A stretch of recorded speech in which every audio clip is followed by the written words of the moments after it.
Hola, ¿qué tal? Buenas tardes. Eh, Cuando nos propusimos el grupo de investigación hacer un proyecto sobre la enseñanza de la arquitectura, en específico en la parte del taller de diseño, nos interesó o nos interesa mucho reconocernos, por lo menos en un principio, entre nosotros, cómo se da esa enseñanza, ¿no? Es decir, cuáles son las diferentes formas en las que se está formando a los arquitectos, por lo menos en una muestra, si no es en un principio muy amplia, sí fue dentro del grupo. Es decir, la finalidad de ello es que estamos conscientes de que existe toda un plan de estudios, un programa de estudios, una serie de universidades que imparten la licenciatura y que ya eso hace una diversidad y una pluralidad bastante importante. Y bien, pero todavía eso ahí no acaba. Cada profesor empieza a dar su manera de cómo entiende, de cómo comprende la arquitectura y la transmite hacia los alumnos, ¿sí? Basado en muchas situaciones, es decir, muchas situaciones que tienen que ver con un contexto, que tienen que ver con formas de pensamiento. Ya veíamos unas de los 70, 60, fueron muy particulares, y que si bien también la arquitecta Lourdes García nos decía, pues todavía esos arquitectos aguerridos revolucionarios de los 70 pues siguen en el mismo discurso en la actualidad, ¿no? Es decir, pasa el tiempo y esas situaciones van cambiando, unos se quedan, unos nos quedamos, otros cambiamos, etcétera, pasan muchas situaciones. Es decir, cómo esta situación al final afecta los procesos de enseñanza y aprendizaje en un contexto pues bastante álgido, que es en este caso el de la disciplina de la arquitectura. Es decir, que tenemos también un contexto, en este caso de la práctica profesional, que muchas veces deja unas dudas bastante importantes, porque difiere en muchos casos de lo que se enseña, ¿no? En las universidades. Pero también una buena parte de las universidades apoyan esas tendencias, esas formaciones. Es decir, no es que seamos ajenos, aquí está dentro de nuestro proceso, dentro de nuestra universidad, esa situación claramente demostrada, ¿no? Y lo vemos, ¿no? Lo pragmático de la disciplina contra la conceptualización y encontrar significados relevantes dentro de la arquitectura, que si bien pues provienen de la misma sociedad, provienen de los mismos de las mismas raíces culturales de las cuales estamos formados. La arquitectura tiene ese origen. En ese tono, pues bueno, la idea de sistematizar esta situación de la enseñanza en los talleres de diseño parecía que es un buen punto para poder empezar a reconocer qué otras cosas se están haciendo, pues, o qué estamos haciendo, ¿no? En general, los profesores, ¿sí? Dentro de una pluralidad, como venía mencionando, de programas y planes de estudio, que todavía lo hace mucho más complejo este asunto. Ya al nombrar esta idea de sistematizar, pues bueno, viene totalmente a colación la idea del sistema, ¿no? Pero no un sistema tan pragmático también como lo lógico, lo que tiene que conducir a un razonamiento muy específico, sino mucho más hacia una apertura de él. La que sigue, por favor. ¿Cuál sería esta apertura? Gracias. Ahí está. Ok. Bertalanffy ya lo mencionaba desde hace ya algunas décadas, en donde que los sistemas, no necesariamente un sistema se tenía que reconocer como algo tan preciso o matemático, ¿sí? Que tenía otras fuentes de, digamos, de alimentación de ese sistema que podrían provenir de diversas otras formas de entender la propia disciplina, ¿sí? En muchos casos se iba hacia una filosofía, ¿no? A una serie de valores, ¿sí? A una serie de significados que constituyen a los propios sistemas. En esta idea, pues entendiendo este sistema, pues estaremos entrando en una serie de acontecimientos que ocurren en el diseño, es decir, cómo nosotros damos un valor al diseño, pero ese diseño, ¿sí?, en la arquitectura se convierte en algo fundamental para que nosotros empezamos a reconocer nuestra disciplina de arquitectura, empecemos a generar conocimiento y también empezamos a generar una ciencia, ¿no? Muchas partes de nuestra propia disciplina quieren hacer esto muy científico, ¿no? Es más, los principales modelos de enseñanza del diseño en general, pues hemos llegado a, no a una conclusión definitiva, pero que sí tratan de reflejar esta idea del método científico, es decir, identificar un problema, analizarlo, tratar de conceptualizarlo, generar inclusive hipótesis y probables soluciones a todo eso que nosotros podemos encontrar, ¿sí? De una u otra manera van cambiando las situaciones, se van transformando, pero al final siempre hay ese sesgo de tratar de cientificar las cosas, ¿sí? Y más en el diseño. Eso de repente queda un poco alejado de la realidad cuando en este sistema hablamos de actores y esos actores tienen que ver y responden a sensaciones, emociones y como se mencionaba aquí anteriormente, ¿sí? El espacio como lugar físico es uno, pero el espacio entendido en términos culturales y sociales es otro, ¿sí? Pero tampoco es la caja que encierra eso. Es toda una serie de situaciones que se generan en torno y que la arquitectura, pues, sería como es el elemento transmisor de todo ello. Pero de repente esas situaciones, o en la travesía de sistematizar esto, en el aula no queda muy bien explicado cómo podemos transmitir ello, ¿no? Es algo bastante complejo. No solo es un sistema, sino que también es altamente complejo. Es decir, encontrar ciertas características puede ser algo bastante complejo, y más cuando nos metemos en formas de pensamiento, ¿no? Ahí estamos entrando a territorios mucho más inciertos y totalmente discutibles, ¿no? En cuanto a esa situación. Bien, ahí creo que no se ve completa. En este esquema... ok. Cierto, ahí sí se ve bien, porque aquí no. Y los invito a ver las pantallas porque ahí se ve completo, ¿sí? En este esquema que parece lineal, más que dar una idea lineal, lo que quiero dar a entender es más como una tríada en esta idea de sistematizar. Primero, ¿cómo podemos llegar y enfrentarnos al taller de diseño? Es decir, tendríamos que tener primero una epistemología, ¿no? Es decir, cómo nosotros podemos abordar en un principio el taller. El taller, antes que ser práctico, tiene un contenido altamente teórico, es decir, lo sostiene toda una situación que en la época del autogobierno un taller se sostenía, en su caso, por toda esa forma de pensamiento que fue el autogobierno. Sin él, pues ese taller no hubiera tenido sentido todo lo que ahí se experimentaba con sentido social, ¿sí? Es decir, toda aquella arquitectura que realmente tenía un beneficio directamente social, y con eso no quiere decir que la arquitectura no sea social, sino en estricto sentido a lo que por lo menos las masas requerían en su momento, ¿sí? Y ya, pues bueno, las arquitecturas que tenían que ver con clubes de yates y esas cosas, pues estaban fuera de lugar, ¿no? No tenían un sentido. Creo que eso era lo revolucionario, me parece, ¿no? Cambiar todo ese sentido hacia los sectores, pues sí, si bien bastante desprotegidos, que siempre han tenido la problemática, ¿no? De falta de vivienda, falta de equipamiento urbano, etcétera, una serie de condiciones. Y fue pues necesaria toda esta situación social para que se pudiera dar. Bien, esa parte teórica que está conformada esencialmente por formas de pensamiento, es decir, toda esta postura, una postura filosófica que sostiene esta situación, cómo se aproxima, ¿sí? Porque no solo lo social se puede ver desde un sentido radical, sino tiene muchas aristas, cómo se puede atender y cómo se puede tratar de explicar por lo menos, ¿sí? Y entre esa teoría y una práctica que podemos encontrar existe un método, ¿sí?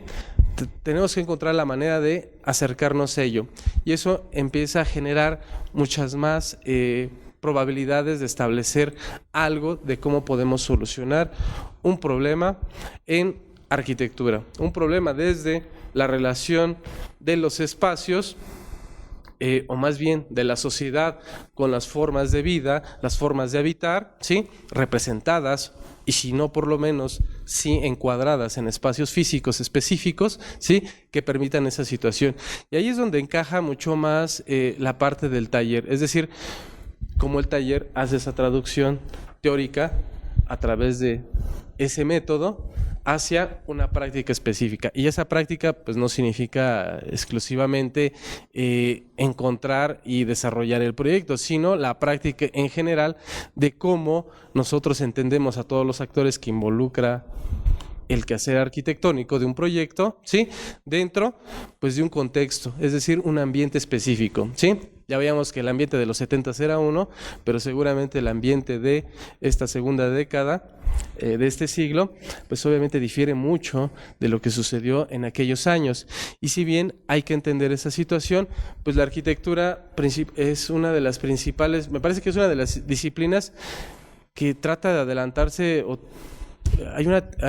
es forzoso que tenga una especie de querer una característica de adelantarse a lo que está en su presente. Es decir, tratar de, tan solo con la idea de mejorar, implica una situación a futuro, ¿sí?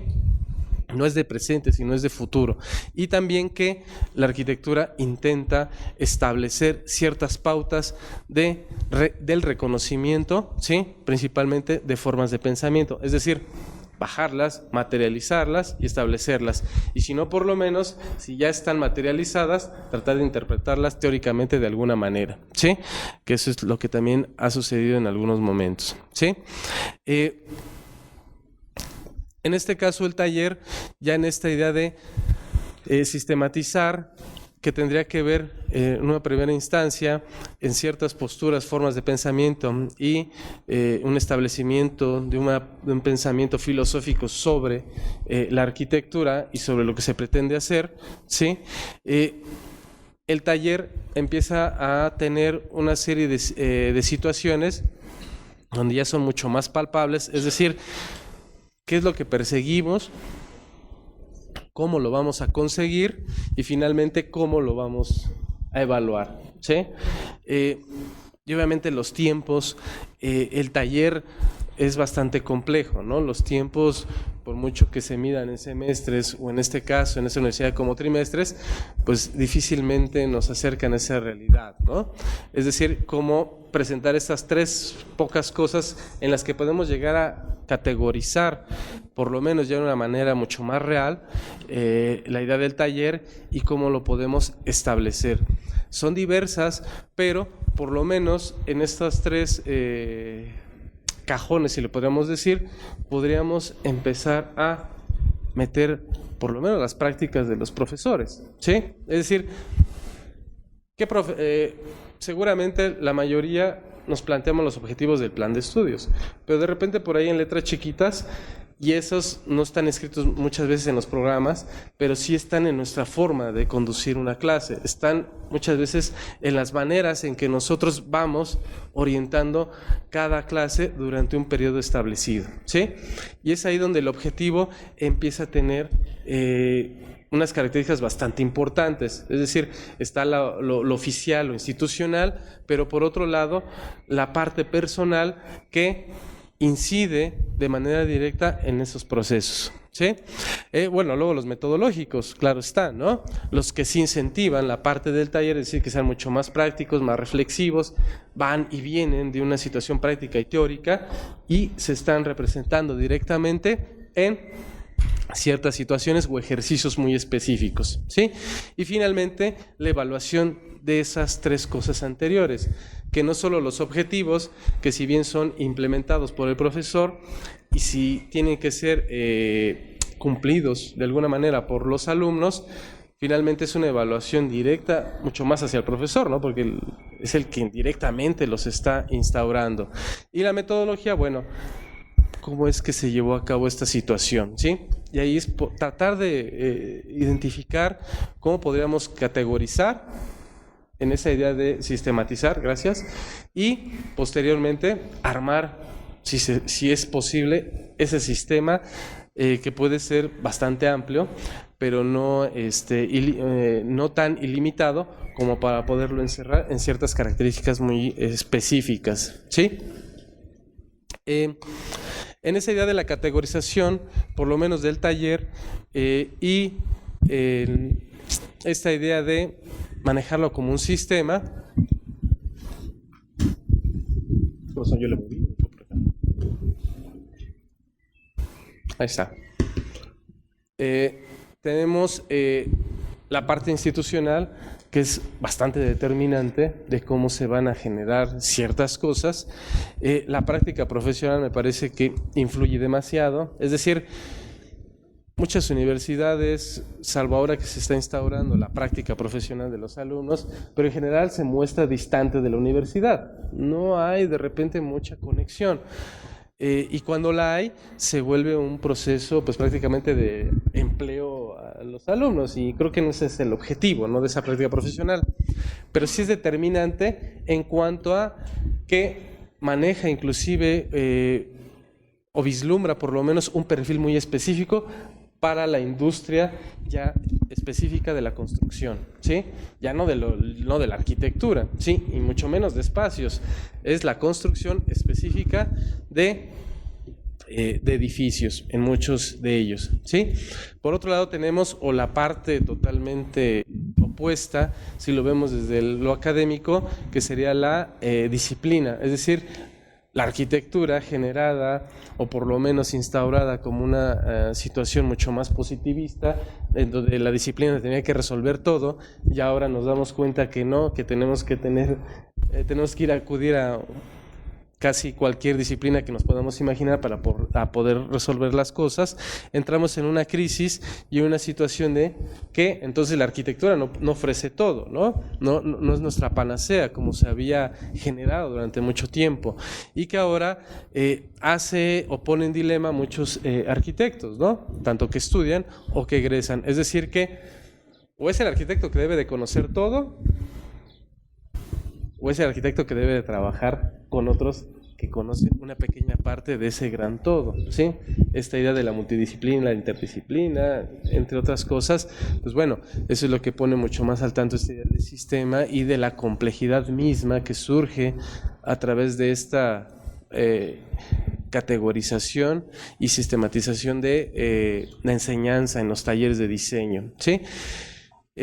Un cuarto componente estaría reflejado en el contexto, esa idea del ambiente que se había establecido. Es decir, ni siquiera es un contexto, ni siquiera es un solo ambiente, son diversos y también múltiples, que van a depender de muchos de esos casos de la cultura que se esté trabajando, o inclusive de la interculturalidad que se está mimetizando ahí, y que parece que es una, pero no, realmente son diversas las que se están trabajando de esa manera.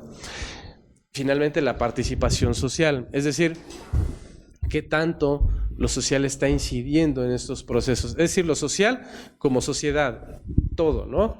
Desde una institución oficial, desde una universidad, desde una comunidad, desde el que es parte de una colonia, de un fraccionamiento, porque no solo se puede medir en términos de una comunidad que puede estar unida, sino también la comunidad que se fragmenta por cómo se han venido definiendo los espacios habitables, ¿sí?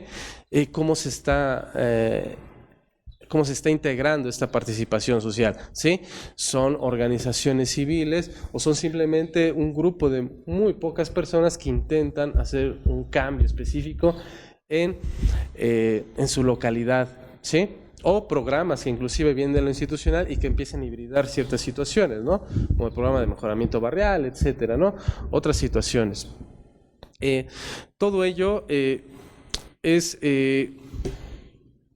no son por lo menos los 5 puntos cerrados y que no pueden existir más, o que se pueda quitar o cambiar alguno, pero que sí deben tenerse en cuenta en esa idea de ese sistema, ¿sí? Y que no es un sistema ni abierto ni cerrado, es simplemente una situación de formas y comportamientos que pueden darse y generarse a través de estos componentes y obviamente tener un resultado muy específico, ¿sí? En esta idea del taller de diseño en la categorización existen unas constantes muy importantes. Una de ellas sería el significado, es decir, el significado de los objetos, el significado de lo que nosotros entendemos y reconocemos como cultura. Tratamos de entenderla, procesarla y transformarla en algo, ¿sí? Construir de alguna manera un hábitat, si es que es posible, ¿sí? A través de una serie de situaciones, es decir, también un reconocimiento, como hablaba en un principio, del valor del diseño, pero ¿cuál es este valor y cómo lo medimos? ¿Sí? Va a ser muy diverso, ¿sí? Puede ser un valor desde términos artísticos hasta un valor utilitario, ¿no? Funcional. Puede tener muchos sentidos esta situación. Todo ello genera un conocimiento. ¿De qué tipo? Puede ser un conocimiento formal, exclusivamente, o un conocimiento que lleve a la propia transformación paulatina o inclusive radical de la propia disciplina, ¿sí? O que la va modificando en ciertas características. Y finalmente, la idea de ciencia, ¿sí? En esta idea de que todo lo queremos volver científico, si no, algo nos va a pasar, si no se contempla de esa manera, cómo es que no hemos podido alejarnos mucho de estas formas de cómo obtener el conocimiento, es decir, a través de un método muy específico, prácticamente del paso 1, 2, 3, 4 y me tiene que dar el 6, y que muchas veces esto no permite que otras formas de conocer, en este caso, y de valorar el diseño, ¿sí? Lleguemos y encontremos nuevas formas o por lo menos situaciones que puedan darnos nuevos significados, en este caso de los espacios, ¿sí? En los espacios que construimos, pero que construimos de manera habitable, ¿sí? No de manera física, en este caso, y que se van generando en esta situación. Hablan mucho en los últimamente en las noticias sobre los tianguis, ¿no? Hay una postura de que son una cosa mala, ¿no? Que interrumpen el tráfico, qué sé yo. Pues es una situación funcional de la ciudad, tal vez el único punto, pero no está atendiendo realmente el verdadero significado de lo que tiene un tianguis, ¿no? Y que no se está entendiendo. Es decir, cómo ese espacio se vuelve habitable, ¿sí? Creo que no hubo un arquitecto que lo estuviera definiendo ni un urbanista que lo dirigiera, pero finalmente es milenario inclusive, ¿no? Es decir, aquí en el mundo prehispánico la idea de la venta de esa manera, si lo podemos llamar desde la vía pública, existe, ¿no? Entonces, esos significados, esas situaciones, no se están entendiendo de una manera adecuada, ¿sí? Pero se construye y existe un espacio habitable ahí, ¿sí? De convivencia, de relaciones, ¿sí? No solo del que vende, sino del que compra, vende, etcétera, y todo lo que funciona alrededor. Desde que empieza, todavía no amanece, hasta que anochece, todo ese proceso que se genera, ¿sí? Alrededor de ese evento. Y que el taller de diseño debería de atender, no ese problema en específico tal vez, pero sí la idea del significado y de los valores que existen en la idea del espacio habitable, y que es muy difícil que un arquitecto genere un espacio habitable, realmente, más bien es la sociedad que lo genera y que la arquitectura pues intenta cuadrarlo de alguna manera, ¿no? Encerrarlo de ciertas formas y hacerlo funcional. Eso creo que es parte de este reto, es decir, de encontrar el taller de diseño, las diferentes formas, no cuál es la mejor ni cuál es la peor, sino simplemente las formas, ¿no? De cómo esto se aproxima y que no se desatiendan ciertas cosas que son fundamentales, ¿no? En la propia disciplina como parte de la enseñanza y el aprendizaje de la misma, ¿no? Bien, pues sería todo. Muchas gracias. Esto es más como una reflexión rápida y más como para iniciar un debate, ¿no? Una discusión sobre esta situación, sobre la sistematización, ¿no? O categorización de de la enseñanza de la arquitectura en los talleres de diseño, ¿no? Porque ya otro rollo es teoría-historia, ¿verdad? En las asignaturas de teoría-historia, ¿no? O en las tecnológicas, ¿no? También, ¿no? Que tiene su parte relevante, ¿no? Gracias.